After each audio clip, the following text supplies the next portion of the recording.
Good morning India. आज के सवाल है पूर्णिया से। एक भाई साहब की पत्नी उसे छोड़ के चली गई उसके दोस्त के साथ, और भाई साहब ने रंगे हाथ पकड़ा। उसके बाद विवाद काफी बढ़ा और छोड़ के चली गई।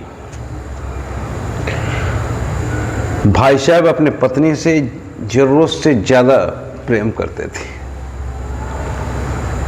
अब भाई साहब का कहना है कि मैं उसके बिना जिंदा नहीं रहूंगा, मैं अपने आप को खत्म करना चाहता हूं। क्या मैं करूं, बताइए सर। बहुत अच्छा सवाल है। इस हाईटेक दुनिया में इस तरह की घटना बढ़ रही है। ये प्रॉब्लम कॉमन हो रहा है। ये सिर्फ आप ही के साथ नहीं घटा है, ये कॉमन प्रॉब्लम है कि शादी के बाद भी अब पत्नियां बॉयफ्रेंड रखती है और जब बॉयफ्रेंड के साथ पैचअप पक्का हो जाता है तब आपको छोड़ के चली जाती है। ये आज का फैशन हो गया है। अब रही आपकी बात कि आपको क्या करना चाहिए। तो मान लो आपको वो छोड़ के चली गई है,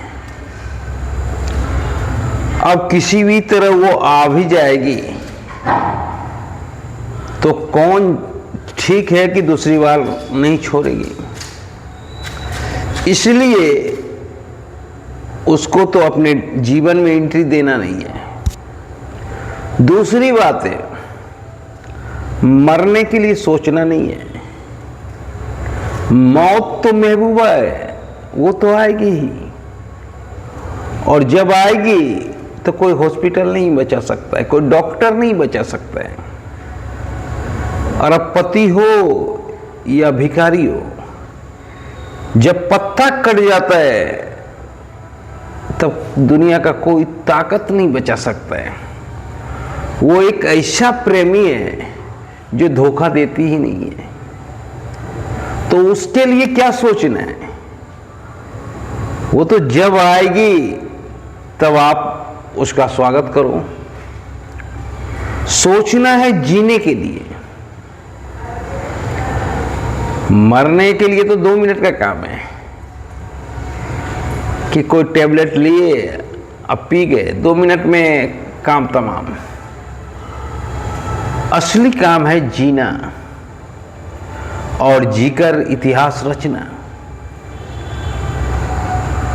अगर आप अभी मरते हो अपनी पत्नी के चलते, तो मरने के बाद आपका दोस्त नाम ले, आपका माता पिताजी नाम ले, कोई सम्मान के साथ नाम नहीं लेगा। साला एक पत्नी के चलते मर गया, पत्नी ने छोड़ा, वो मर गया, इस तरह नाम लेगा। इसीलिए दाइंड करना कोई सॉल्यूशन नहीं है। अब अपने आप को खोजो कि परमात्मा ने तुझे किस काम के लिए भेजा है, कौन सा काम तुमसे नहीं हुआ है, और तुम्हें परमात्मा ने बनाया किस काम के लिए। और इस खोजने का एक ही तरीका है कि जो काम आपको बार बार आकर्षित करे वही काम आपका अपने। हो सकते हो आप एक अच्छे डांसर हो सकते हो अच्छे पेंटर हो सकते हो अच्छे कवि हो सकते हो अच्छे राजनेता हो सकते हो अच्छे बिजनेसमैन हो। कुछ भी आपके अंदर होगा, उसी चीज को लेकर रात दिन तपस्या करें।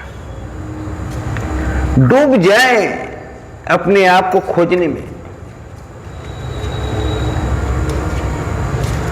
अगर खोजने में शहीद भी हो जाए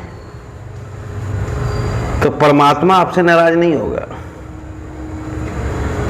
हमारे फौजी भाई जब शहीद होते हैं तो परमात्मा नाराज नहीं होता है। परमात्मा का सीना और गर्व से चौड़ा हो जाता है कि मेरा एक सुपुत्र अपने आप को शहीद कर दिया अपने कर्तव्य पथ पर। अगर अपने कर्तव्य पथ पर आप शहीद भी होते हैं तो परमात्मा आपसे खुश होगा और जो भी आपका नाम लेगा सम्मान के साथ नाम लेगा। तो दिन रात तपस्या करें, 24 घंटा तपस्या करें और 5 साल तपस्या करें। उसके बाद आप देखेंगे कि आप एक अलग मुकाम पे हैं।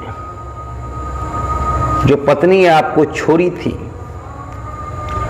अब आप उसके बारे में सोचिएगा नहीं, क्योंकि आपका लेवल बहुत ऊंचा हो गया। अब वो बात आपके लिए कोई मायने नहीं रखता है और उसकी औकात आपके सामने एक चींटी के बराबर में नहीं है। आप उस ऊंचाई को छू लीजिएगा।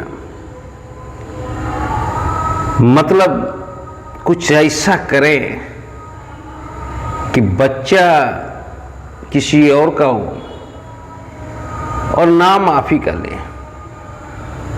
और आप कर सकते हो। आप में वही एनर्जी है जो प्रभु श्री राम में है। आप में वही एनर्जी है जो बुद्ध में है। आप में वही एनर्जी है जो महावीर में है। आप कर सकते हो। कोशिश करो, अपने आप को पहचानो कि आपको परमात्मा ने किस काम के लिए भेजा है और दिन रात मेहनत करो। कर सकते हो।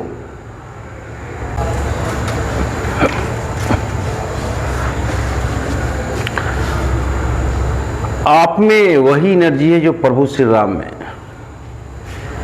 जो महावीर में,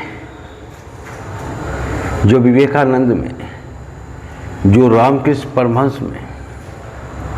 आप भी दुनिया बदल सकते हो।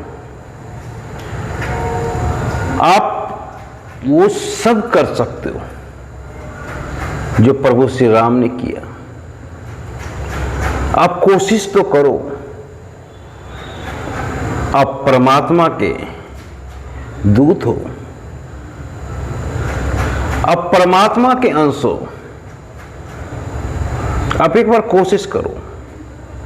आप दुनिया बदल सकते हो। जिंदगी एक बार मिलती है, उसे यूं ही व्यर्थ मत करो। कोशिश करो। तेरे अंदर वो ताकत है। तू दुनिया हिला सकता है। तू कर सकता है। तू एक कदम आगे बढ़ाओ। शुरुआत तो कर, अंत परमात्मा करेगा। तू अपने आप को पहचानो और जिंदगी को यूं ही किसी के लिए बर्बाद मत करो। जय हिंद।